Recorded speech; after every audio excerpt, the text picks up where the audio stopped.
Here we've got Nokia 7 Plus, and let me show you how to add picture to your contact on the following device.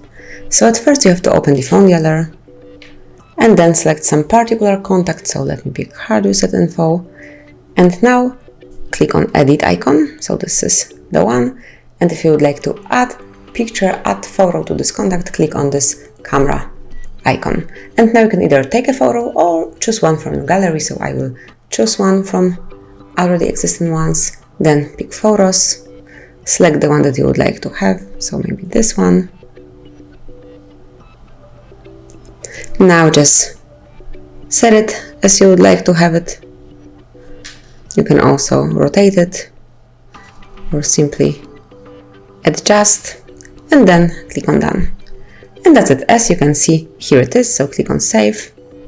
And from now on, this contact has a photo, so every time it will be calling you, you will be able to see this particular photo. Then you can obviously change it or delete it if you would like to. So that is all. This is how you can add photo to your contact. Thank you for watching. Please subscribe our channel and leave the thumbs up.